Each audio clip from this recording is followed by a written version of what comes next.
और चलिए अब स्पेशल रिपोर्ट की ओर रुख कर रहे हैं। तो देखिए, सबसे पहले हम बात करते हैं तिलिस्म की नगरी के विख्यात भानगढ़ किले की।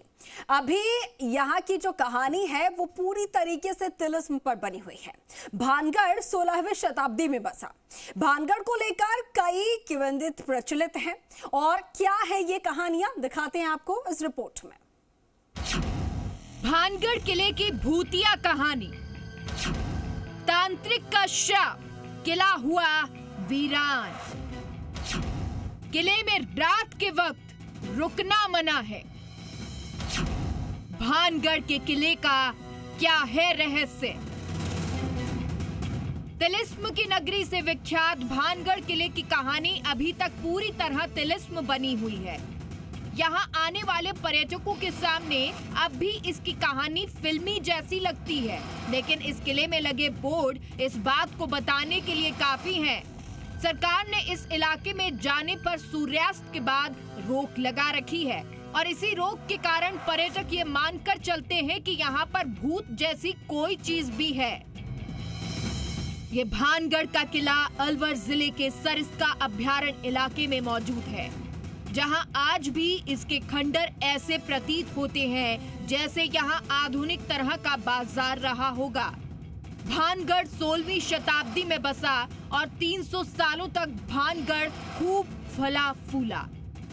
भानगढ़ को लेकर कई कहानियां भी प्रचलित हैं, जिनमें से ये भी कहानी शामिल है कि एक सुंदर राजकुमारी पर काले जादू में महारत तांत्रिक सिंधु सेवड़ा आसक्त हो जाता है।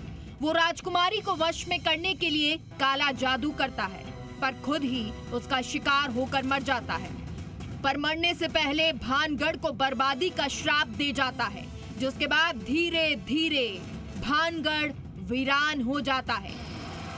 भानगढ़ में एक तांत्रिक रहता था जो राजकुमारी रत्नावती को पसंद करता था, लेकिन तांत्रिक को रत्नावती नहीं मिलने के कारण तांत्रिक ने रत्नावती को खत्म किया हो गया और भानगढ़ जो शहर था वो पूरा बर्बाद हो गया।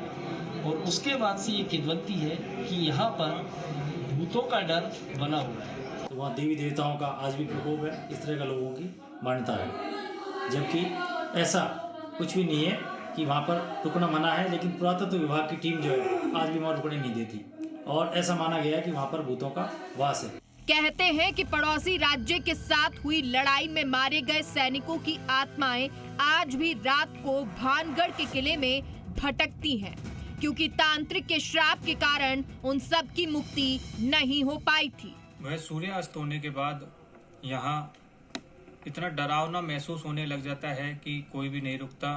आसपास के गांव व बड़े बुजुर्गों से सदियों से सुनते आए हैं कि यहाँ पर रात्रि कालीन में भूतों का निवास हो जाता है। तो रानी ने अब दुख जताकर पूरी प्रजा को वहाँ से जाने के लिए कहा, सब कुछ खाली कर दिया। आप देख सकते हैं जैसे वहाँ बाजार है पूरा एज बना हुआ है, वो रातों रात छोड़ के गए थे, बनना तो वो महसूस था, लेकिन वहाँ आज ऐसा है कि सूर्यास्त के बाद कोई नहीं जाता। लोगों का कहना है कि भानगढ़ की कहानी जो कि लगती फिल्मी है पर असली है। भानगढ़ 3 तरफ से पहाड़ियों से सुरक्षित है। चर्चाओं के दौर में आज भी यही चर्चा है कि इस उजड़े हुए खंडार में आज भी सूर्यास्त के बाद वही दुकानें, बाजार सजते हैं। ऊपर भानगढ़ में वही शहर पूरी तरह चलता है, जिसके चलते मानवीय दखल शाम के बाद बंद कर दिया जाता है। शाम के चौथ की छाती पर जा गिरी और वो साधु मरते हुए शराब दे जाती है। पूरा किला उजड़ गया और किले में रात में शाम को सूर्यास्त के बाद वहाँ कोई नहीं रुकता और कहा जाता है कि शाम को सूर्यास्त के बाद वहाँ आत्माएं और भूत घूमते हैं। भारतीय पुरातत्व सर्वेक्षण द्वारा खुदाई से इस बात के पर्याप्त सबूत मिले हैं कि ये शहर एक प्राचीन ऐतिहासिक स्थल है। फिलहाल इस किले की देखरेख भारत सरकार द्वारा की जाती है। किले के चारों तरफ आर्कियोलॉजिकल सर्वे ऑफ इंडिया की टीम मौजूद रहती है। एएसआई ने सख्त हिदायत दे रखी है, सूर्यास्त के बाद इस इलाके में कोई भी व्यक्ति रुकने नहीं दिया जाए। इस किले में कई मंदिर हैं, जिसमें भगवान सोमेश्वर, गोपीनाथ, मंगला देवी और केशव राय के मंदिर प्रमुख मंदिर हैं। इन मंदिरों की एक विशेषता है कि जहां किले सहित पूरा भानगढ़ खंडर में तब्दील हो चुका है, वहीं भानगढ़ के सारे मंदिर सही हैं। अलबत्ता अधिकतर मंदिरों से मूर्तियां गायब हैं। फिलहाल भानगढ़ किले का पूरा सत्य क्या है, ये राज है, लेकिन भानगढ़ के किले से जुड़ी कहानियों की चर्चा आज भी लोगों के मन में कौतूहल पैदा करती है। स्वदेश कपिल, जी मीडिया, अलवर।